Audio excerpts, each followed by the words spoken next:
Hello and welcome to Mumblecast, the oddly structured, poorly researched podcast extravaganza. My name is Liam and I'm here as always with my co-host Kayla. Hi. Hello Kayla, how are you? Good, how are you? I'm very well, thank you. How's your week been? It's alright. Not bad? No. Mine's not been bad either. Good. Good. You done any Christmas shopping? Let me guess. No. And you got one thing. No. You got one thing yesterday.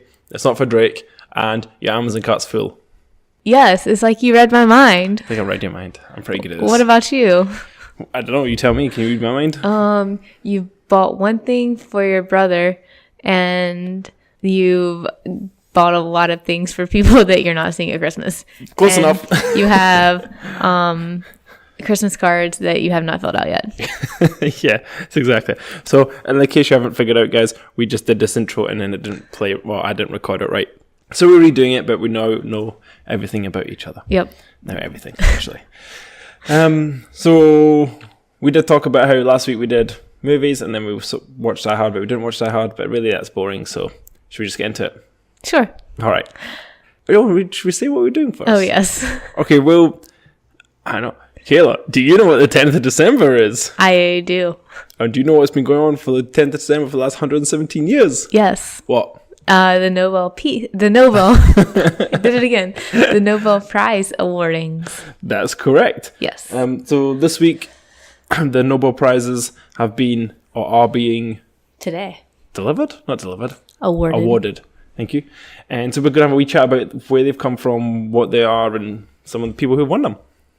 Yup. In that case, let's get ready to mumble. All right, tell me, what is the Nobel Prizes? Okay, so Nobel Prizes are annual international awards given out in several different categories by a couple of institutions in Sweden and Norway. They recognize academic, cultural, and scientific advances that certain people or organizations have put forth and contributed to society. So 5 of the Nobel Prizes were established in the will of a guy named Alfred Nobel in 1895, and then in 1901 those 5 were first awarded, and they were in chemistry, literature, peace, physics and physiology or medicine. And then in 1968, this guy, I can't say his name, but his last name is Reichsbank, established the economic one. It's not technically a Nobel Prize, but it's like coined as the Nobel Prize in economics. Yeah. I don't think that's a guy's name. Sveriges Riksbank. I think that's a Swedish bank. No, maybe it is. Yeah, you're right. But that they is, they established a whole bunch of it. money to the Nobel Prize people, and then started economics. That makes more sense. So I'd assume, well, yeah. So who was Mr. Nobel? Who was Alfred Nobel? It's a good question. He was a chemist, engineer, inventor, businessman, and philanthropist. Ooh, very Swedish. nice. Swedish, huh? Yeah. So yeah, he was, as you said, he invented like about 355 inventions over his lifetime. Quite a lot of really impressive things. One major one you know him for was dynamite. He was an inventor of dynamite, so he obviously amassed quite a big fortune during his lifetime due to that and other investments in manufacturing and other things. He wasn't married, didn't have kids, so a lot of his time went into his businesses and inventions, and that's what also helped him amass such a large fortune. No one's 100% sure why he created the Nobel Prizes. There's a couple of theories. There's one that in 1888, before he died, he read his own obituary. So what had happened is his brother Ludwig had died, and a French newspaper had written thinking it was him, and they title it "The Merchant of Death is Dead."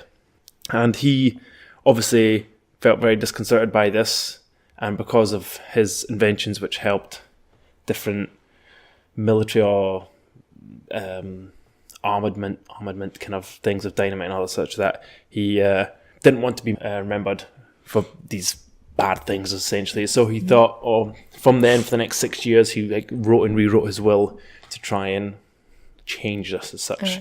And then in his last will, which he wrote a year before he died, was to institute these Nobel Prizes that you mentioned already, which he put in, I think it was about 94 or 96% of his worth was to be put into to enter the Nobel Prizes. Okay.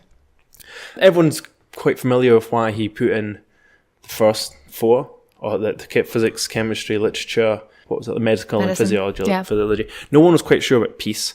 People thought part of it could have been because he felt bad about creating all the weapons, Dynamite. potentially, or potentially because he was very good friends, or he was good friends with a certain lady who was going to come up later on, who was a very big peace activist. Okay. Let me just quickly find out her name again. I'll find her later on.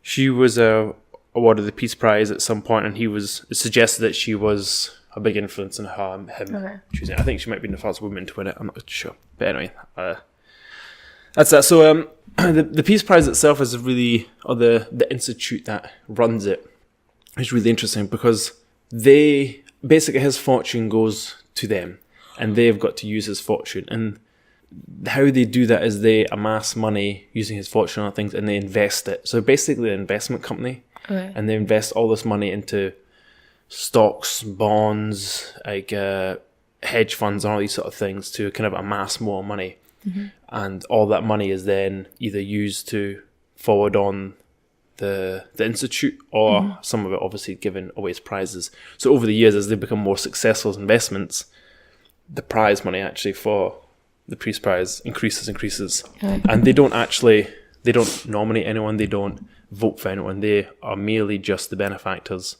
money-wise, like the Nobel Prize Institute, whatever it is. I'm not sure of its exact name. But and then, as you mentioned, they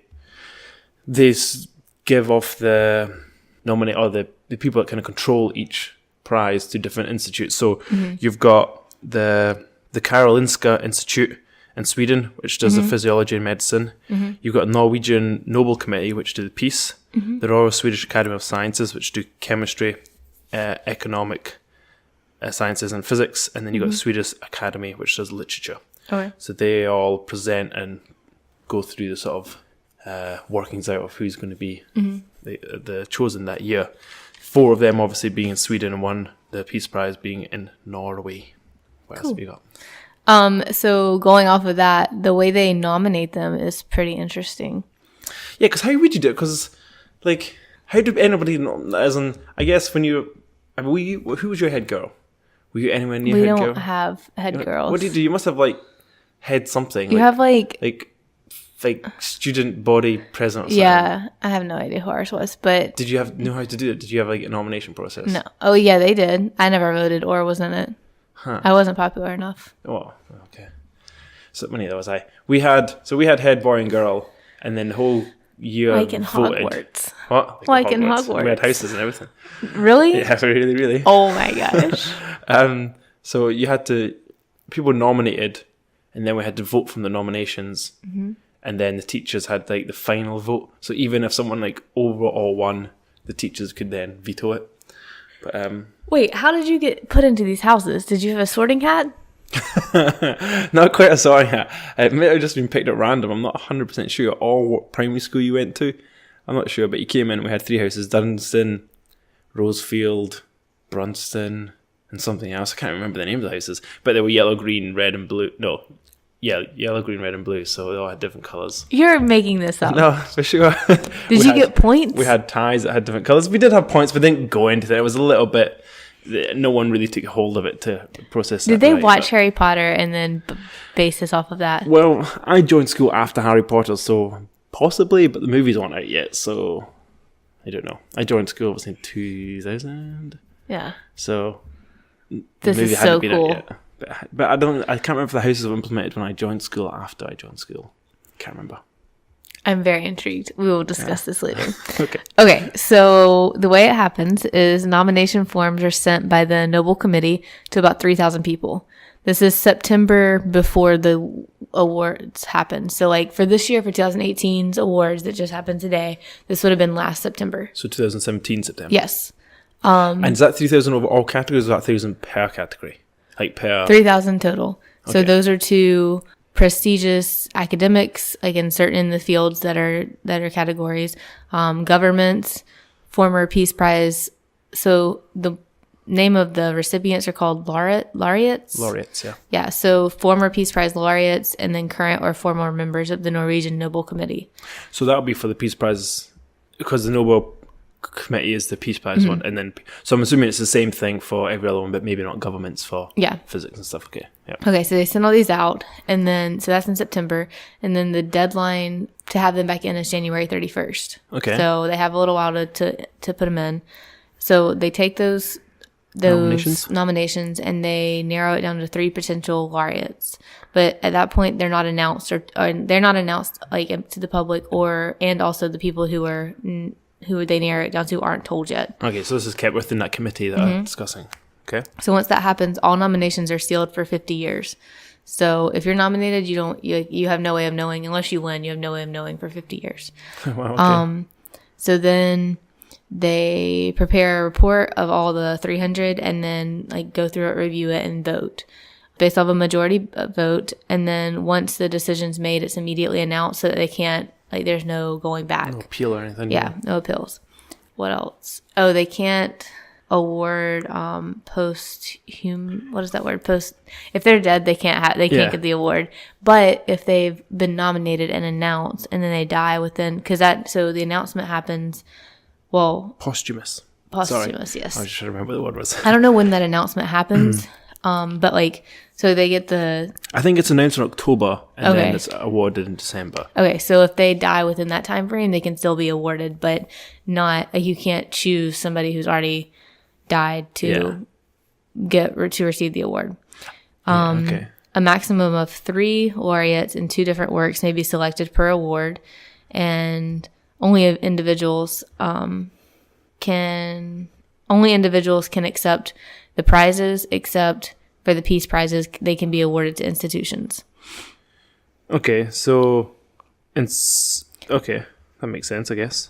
So then, also no more than 3 individuals can be. So more than one person can win the award. It can be divided up to 3, and then for anything more than that, it has to be an organization that wins it, and that can be greater than 3.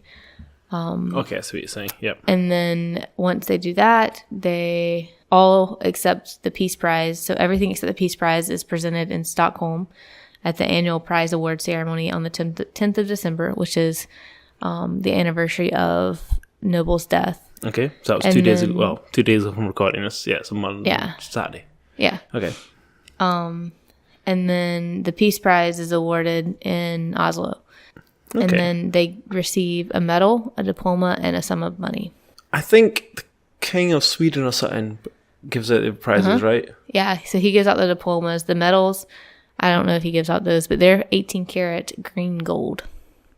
Yeah, so I think prior to like 80s or something, or 60s, they were like full 24 karat gold. And then they've been green gold, which I don't know what green gold is. I didn't know green gold was a thing. And then they were plated in like 18 karat gold on top of that. So they're quite a hefty bit of gold. Yeah. And then, the diplomas are handed out by the King of Sweden, and then they're awarded some sum of money that's decided upon by the Nobel Foundation. In 2009, that sum was $1.4 million. Yeah, so that's what I said about the investment, and it changes every year because they're sort of investing and getting more money and stuff, which is kind of cool. Yeah. Yeah, so it was 1980 that they were. Before that, they were 23 karat. Not 24, 23. Is it 23? I thought it was 24 karat. I guess it's 23. 24. Yeah, that's what I thought. Is it 23 karat? I thought it went up in a certain number. I have no idea. I have no idea what carats mean. I don't either. Maybe that can be a podcast sometime. Yeah, we should probably do that. What are carrots? Hey, what's a carrot? We should go Not carrot, the carrot, orange and carrot. kind. So we got the orange carrot that used to be purple. We can talk about that in it. And then we can talk about like carrots of a diamond, and then carrots of gold, and then is there another type of carrots? I don't know of any other type. Carrots. I don't know either. Yes, we'll do a carrot podcast. Yep.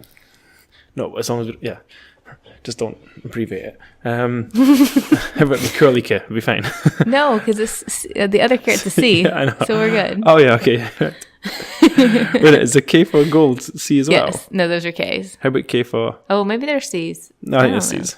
I'm not sure. C for gold. K for... I have no idea. Anyway, that's getting away from Nobel Prizes. Yeah. So before... I'm trying to think, is there anything else we need to go... What is it that you have to do to constitute getting any of these prizes? Do you know? I know for example, for physics, it's you need to have either discovered or invented something which helps and develops humanity or mankind. I'm assuming it goes the same for chemistry. Literature, I'm not sure. I think you just have to be good. Yeah, probably. And I think that they work on a body of work rather than an individual piece. Okay. So it's not like you can just like one really good book. And Okay. like I think it has to be like a lifetime of work more than anything else. For peace, I know that it can be either a lifetime of work or one particular instance where you did something. And obviously for chemistry, medicine, I would assume, and physics, it can be one thing. Yeah. Interestingly enough, though, for physics and chemistry, probably medicine as well, it's not the year it was discovered necessarily you will win it, but it's the year that it's accepted within that kind of field, and then also more or less proven to be right, or at least accepted to be right. Because there's been instances in the past where people have said something, they were awarded it, and then a few years later it was discovered it wasn't true, and then they've felt like silly fools. Yeah.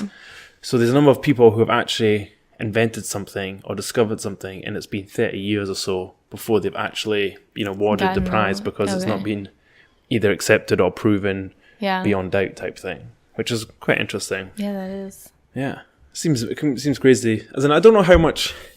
I don't know any scientists or like, you know, people who do this sort of stuff, so I don't know. Do you think anyone that has a goal, I want to win a Nobel Prize? Sheldon Cooper. Well, I guess maybe there must be some. That was his like life goal. Yeah, I guess there will be some people who just all they do is research. Yeah, but surely that can't be a goal. You think if that's your goal, something's not right? You know, like your goal shouldn't be to win the Nobel Prize. It should be to invent something or discover something or develop something that leads you to winning the Nobel Prize. To that, like. Because basically you need to do it to the point where someone either in your field or a post winner nominates you. You can't just do it. So it needs to be substantial enough. So you need to, I don't know, it'd be interesting. If your goal is to win a Nobel Prize and you know that to win a Nobel Prize you have to invent something, it would be the same thing. Yeah, but do you think you'll invent something? Do you think you've got a better chance of inventing something when you're driven by that or driven by inventing something, like doing something good for the world? I don't know. It'd be interesting. It depends on the person. Yeah. And it's interesting because some things aren't necessarily all good that have been voted for and stuff, I'm sure. I'm sure there must be some physics things that have like the hydrogen bomb. I'm sure that was... Well, speaking that of... guy won the prize for or something. I have a list of controversial recipients. Oh, perfect. So... Hit us up for all the killers. Yeah. Well, so there's 3 pretty controversial ones in peace. One was... in 1973, Henry Kissinger and this guy, I don't know how to say his name. So they negotiated a ceasefire between Vietnam and the U.S. Okay. But, so this is during the Vietnam War, I'm assuming. Yes. Okay. But they... Quick question. Pause. Sorry. Are you taught in school about the Vietnam War? I don't remember. Oh, okay. Okay. No mind. Carry on. I was...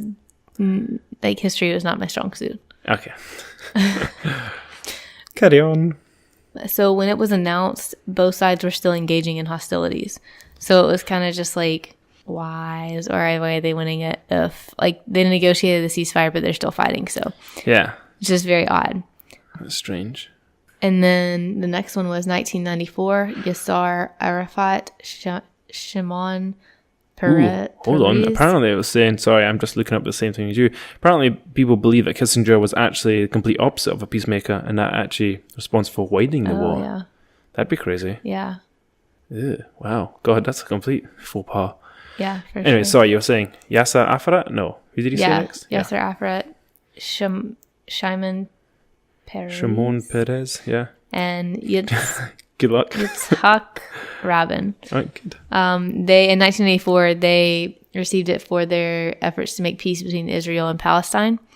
Oh.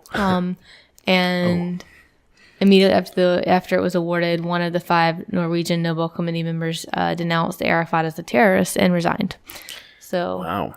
That one was controversy. It's interesting that's not a unanimous decision. It's what was it? Majority. Yeah. You know, so that's crazy that one of them felt that strongly about it. Yeah.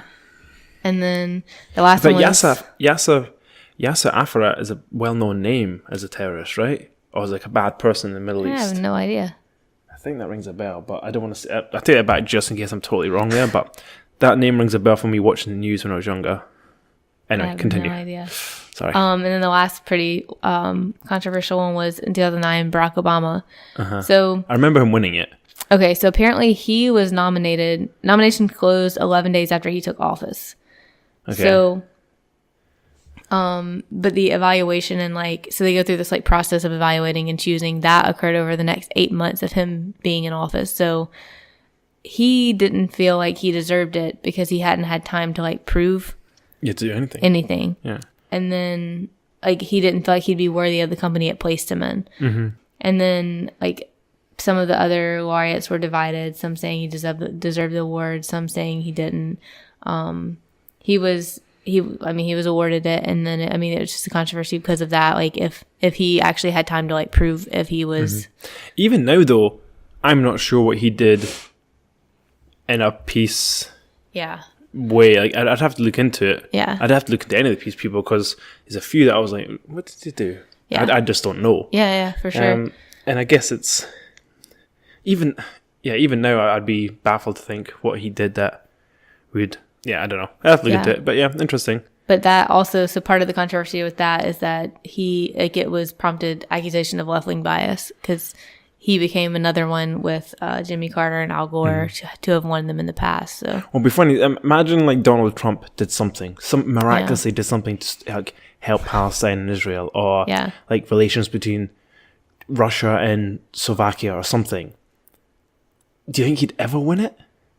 Say he literally created peace between Russia and Eastern Europe. I mean, maybe. I think it'd be tough. That'd be crazy. Yeah. They could just not do it. Yeah. Yeah, it'd be insane. That would be so interesting. Anyway, yeah. So for literature, 2004, this girl named Alfred D. Jelinek, I don't know, or this person, I don't know if it's a girl or not. Jelinek, I think. But her and then this other person named Herta Muller in 2009. So for literature, it's more just not thinking they deserve it. Okay. Which gets kind of really crappy. Well, it's hard because literature is very subjective. Yes. In a lot of cases, a lot of the greatest writers of these great American writers were not thought of. They didn't sell any books until way after their death. Mm-hmm. Who's that?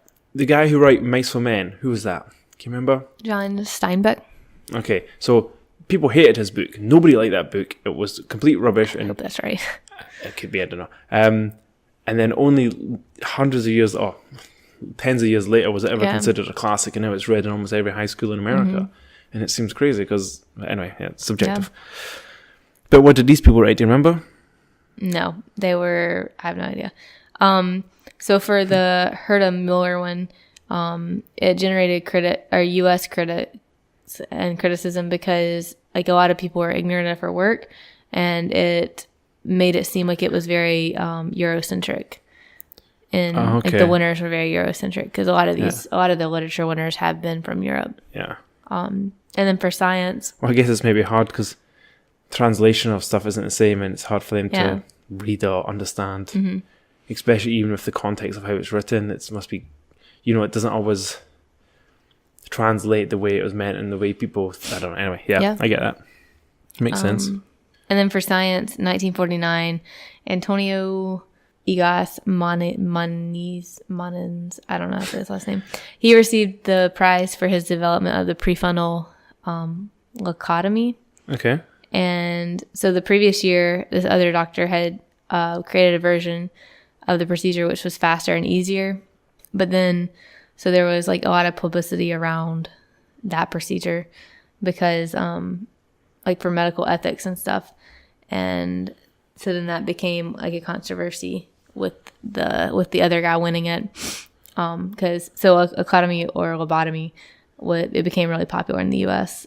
the 3 years following his prize. So that led to some of the controversy on that. Huh. Right, so basically a guy won it for something very similar the year after, and I think that was because it became very popular. Am I understanding that wrong? No, I don't think that Freeman guy ever won it. I think that he created it but then like it wasn't that popular. Oh, and then okay. So it's like a stolen idea almost. yeah, and then this other guy won it for it, and then that led to like it becoming very popular in the US, which like that's how they treated like mental health problems for a while, just straight prefrontal lobotomy. Seems a bit crazy. I believe that's when you go and literally like take parts of the brain away. Yeah. Okay. Wowza. So, not good. Not good. 1949. Oh, yeah. Wow. And then there's some overlooked people too, like, and that's kind of like controversial as well. Like Mahatma Gandhi never received an award. He was nominated multiple times, and then so like, mostly of these are with the Peace Awards. So like Eleanor Roosevelt, and then I heard that Gandhi, they didn't give out the prize in 1948, and so they didn't give out the Peace Prize, and I think they sort of, because they can't give it out posthumously, they just didn't give out the award that year, and sort of in respect to him never having won it and being assassinated.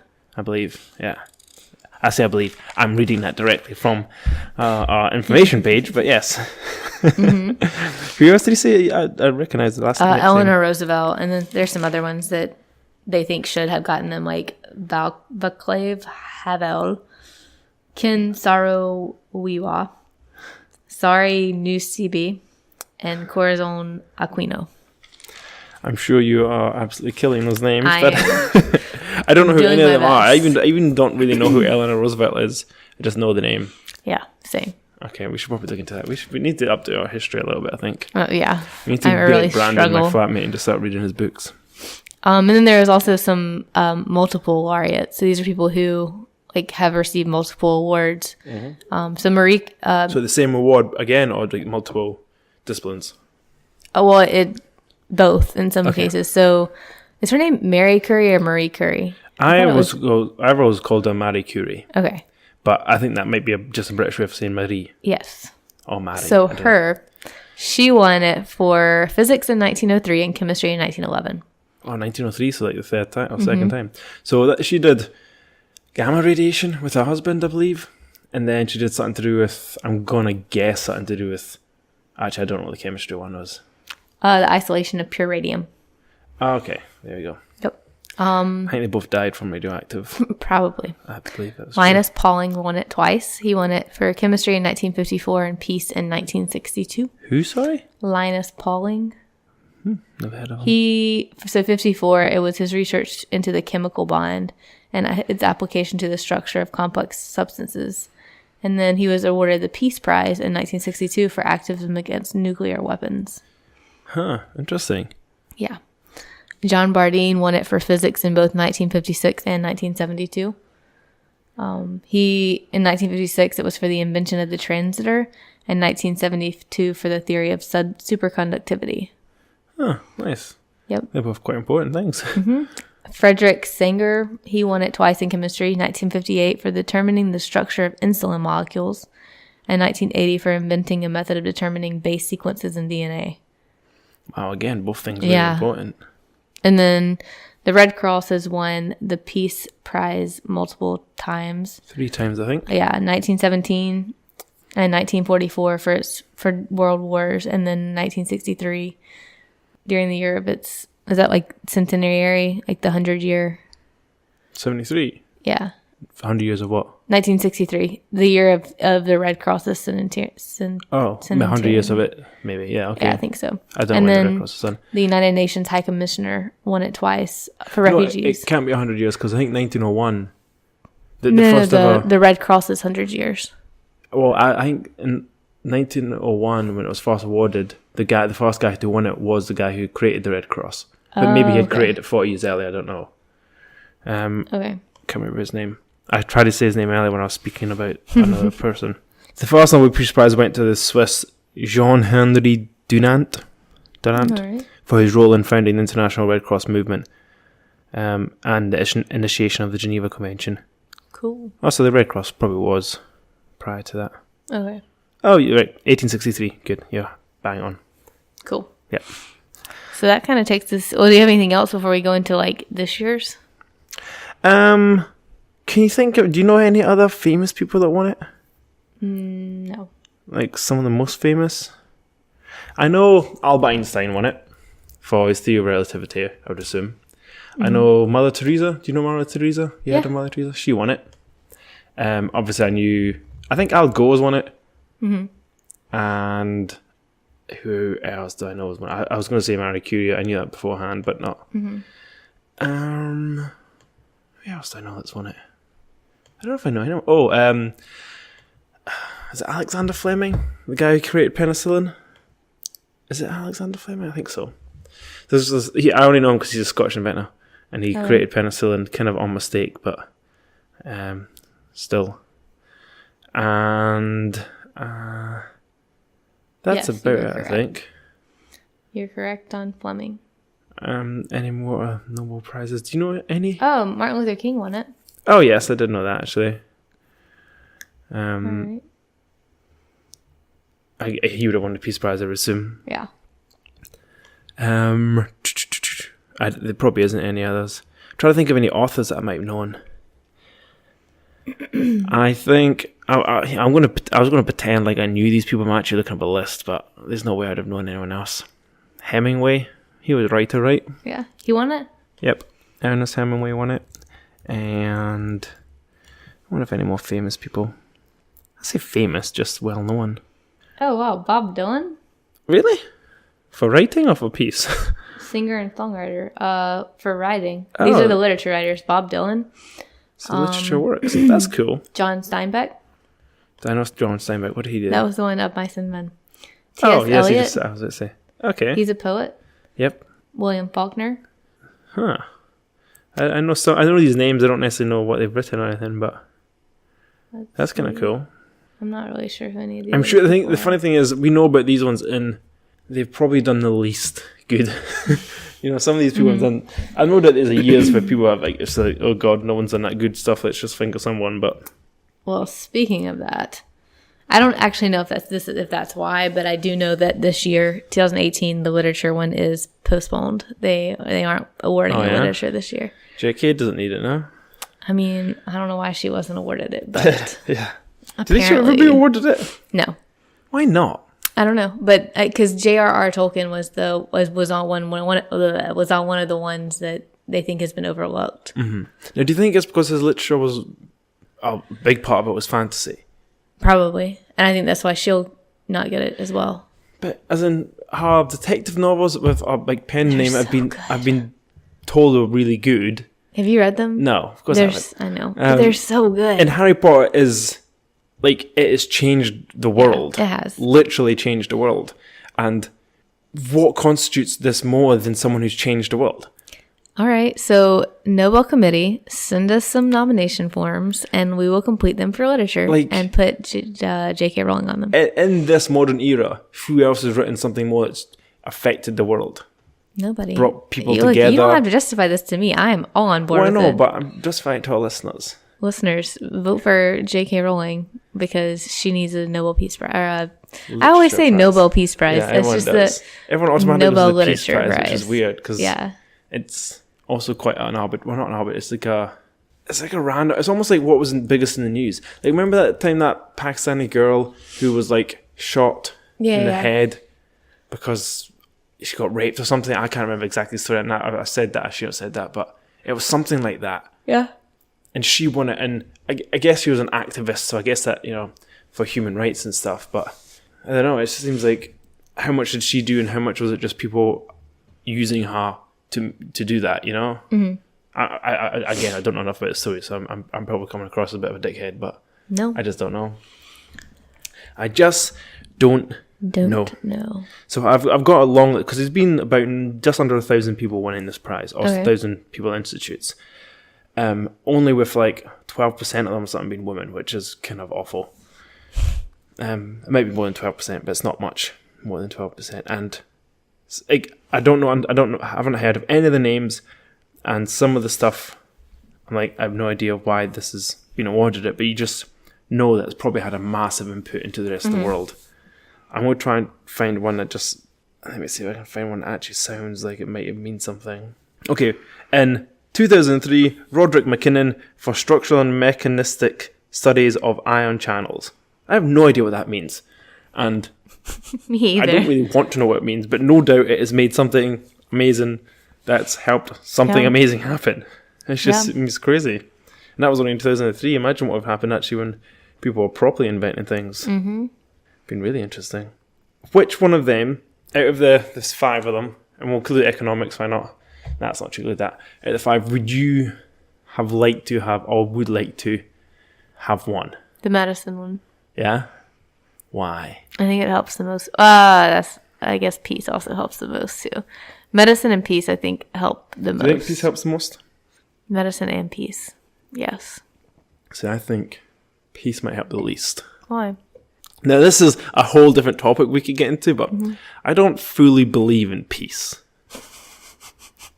Now, I know it sounds really silly. Why does that not surprise me? No, and I don't mean I want people to be at war, killing each other. I don't believe in that. Mm-hmm. But anybody who believes in anything cannot believe in all good without all bad, or some bad. There needs to be a balance. The whole world is based on balance. Humans can't, if everyone gets on together, no one's creating, there's no conflict, there's be a big lack of anything. Like a lot of the world's developments, a lot of us pushing forward, with inventions and stuff, is because of the need through, whether it's battle or war or, something to get one up on another civilization. Everything that's led to big conquering or big developments in the world has, a lot of the time, come from the requirement to be better than another nation. Getting to the moon. That was space race. The space race, exactly. That was us the US trying to get up there before the cosmonauts. And same with things like the hydrogen bomb and nuclear bomb. That was just, we've got to develop these bombs quicker than these other people. What do we need to do that? All the other stuff. So it sounds good. Whether it is actually making a difference, I don't know. So non-peaceful times make us progress in other areas, but it also kills a lot of people. Yes, but if we didn't kill everybody, as in, if people didn't die in things like World War, we would be massively overpopulated now. Yeah. If that's 6 million people, that's just, say, something like 100 million if you include all the Russians or something. People died over that war period. If they had all had 2 children, there'd be an extra 500 million people on Earth, pretty much. That's crazy. Yeah. We're already at 7 billion. Where would they all go? I don't know. Anyway, it's interesting. That is very interesting. But what would I have done? I would have liked to have done literature, even though, again, that's like not doing anything, and I can't write, and I've got no desire to ever write. So probably physics and inventing something would what I'd actually want. But it'd be quite cool to have it for literature, to have such a big body of work. Because that's not just one thing. That's a body of work. That's a whole lifetime of good things. Yeah.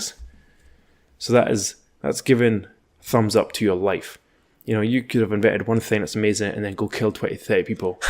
And then it doesn't... Yeah, that's true. It doesn't really...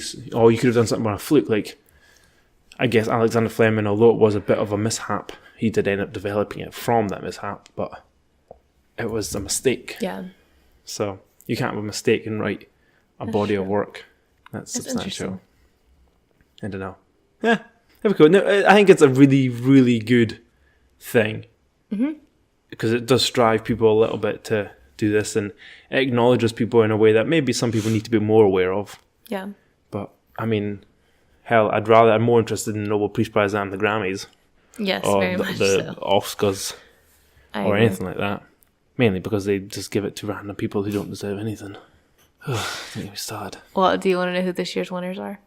Of the Oscars? No. Yes. The Nobel Peace Tell me about the prizes. Said it again. Yep. Who is the Nobel Peace Prize winner? The Peace Prize winners are Denis Mukwege and Nadia Murad, and their efforts in the use of sexual violence as a weapon of war and armed conflict. Wait, the use of sexual violence as a weapon of war? Mm-hmm. I'm confused. What does that mean? Their efforts to end the use of sexual... Oh, end the use. Yes. I thought you said in the use of sexual combat. I was they're like, not trying what's sexual to. combat? Yes, they're trying to end it. Okay. Nice. For medicine, you have James P. Allison and Sakus. No, I should know how to say this. I lived in Japan. No, not him then. There's someone from Houston winning it.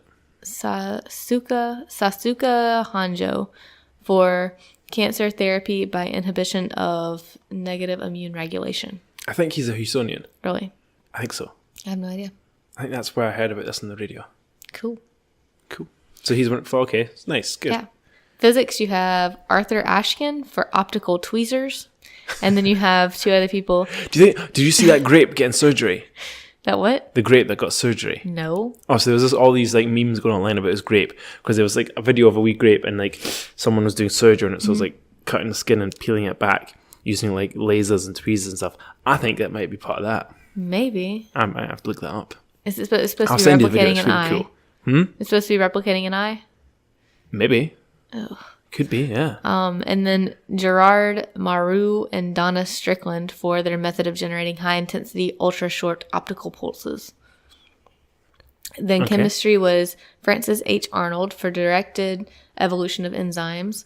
And then George P. Smith and Sir Gregory P. Winter for a phage display of peptides and antibodies.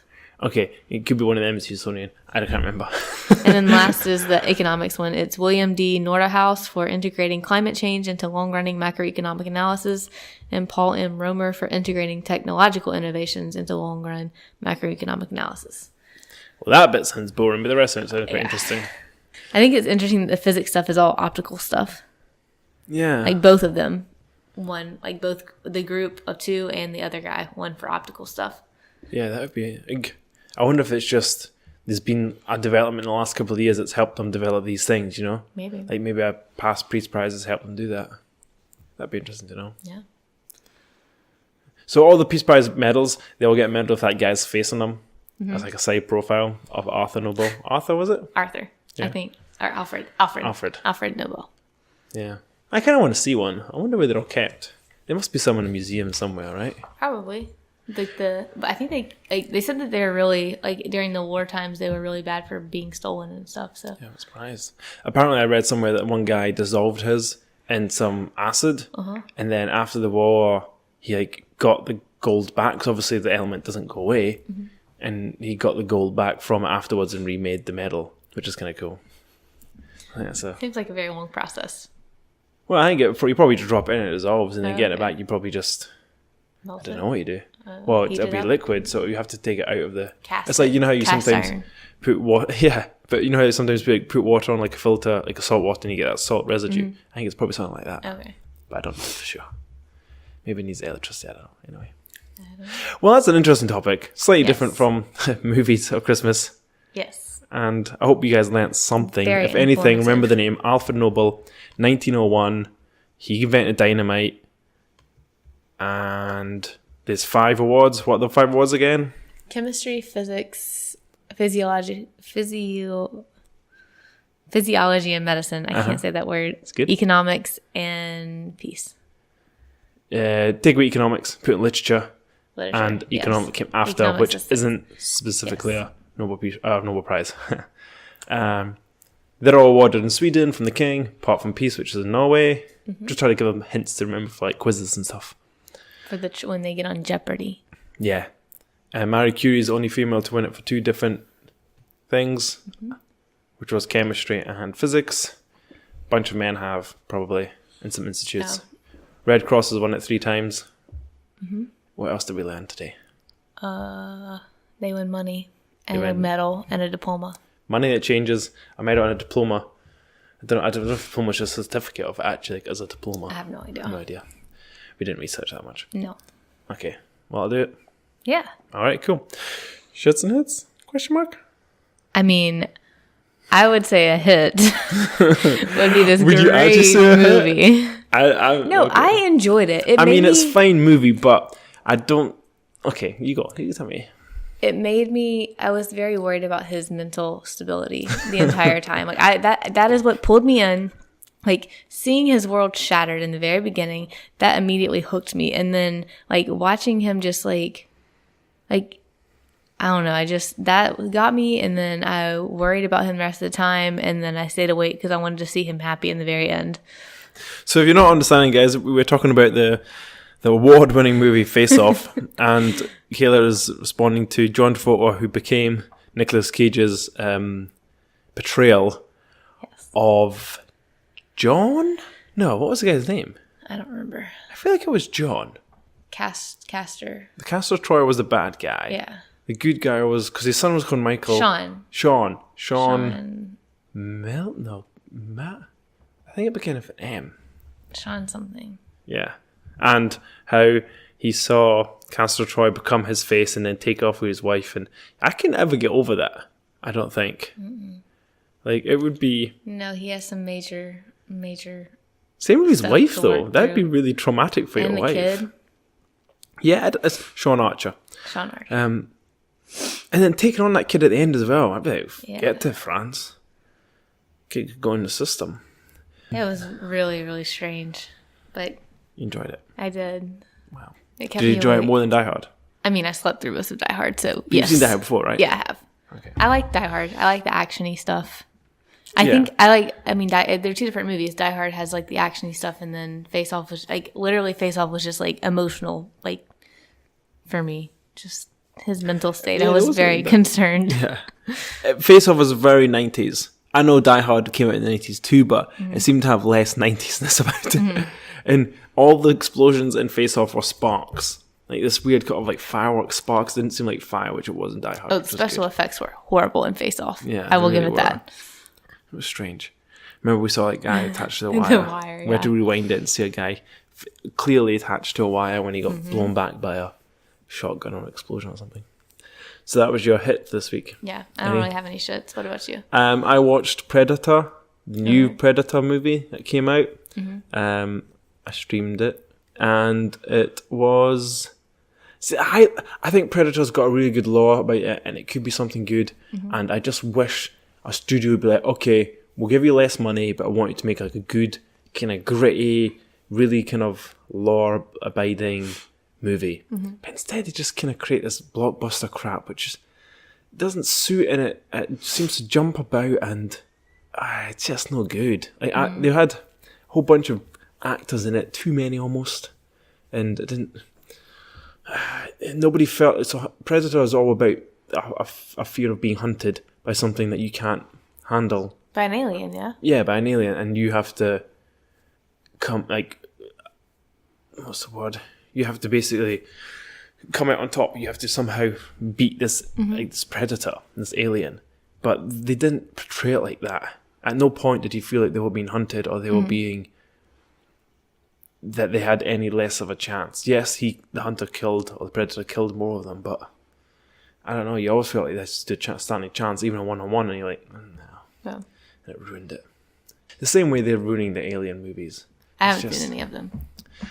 Predator's not scary. Predator's more of a thriller, so you're alright with that. Alien, a couple of Aliens are quite scary. Okay. Yes, I watched that. It was a bit pippy. We still need to watch Venom, and I know. I'm probably going to watch by myself now. No, I was going to ask you yesterday, but then you didn't feel good, so. Well, I would have watched Venom. We probably don't have time now, but it's fine.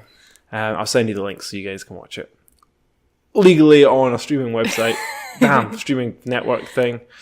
Netflix, probably. Saved it. I think that's it. I didn't listen to any music this week. Okay. Nothing decent. No, either. However, Spotify does this really good thing about, this is your 2018 playlist, and it'll play you all the songs that you listened to a lot during 2018. That's cool. That's and I'm just listening to them all, which is really funny because I'm listening to them all, and a lot of them are from like old albums because I just listened to music from my past, but one or two good ones as well.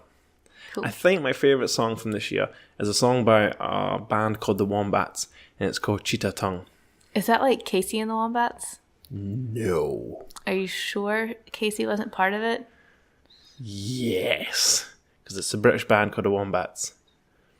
Have you heard of them? Still not 100% convinced. They once did a song called Let's All Dance Joy Division and celebrate the irony, something, something, something. It was an indie pop band. But Cheetah Tongue is a really good song. In fact, the whole album's a pretty good album. You should check it out. Okay. I think that's about it. We're about to see if Casey and the Wombats is... It's not the Wombats. All right. Well, in that case, I've been Liam. I'm Kayla. And this has been Mumblecast. Bye.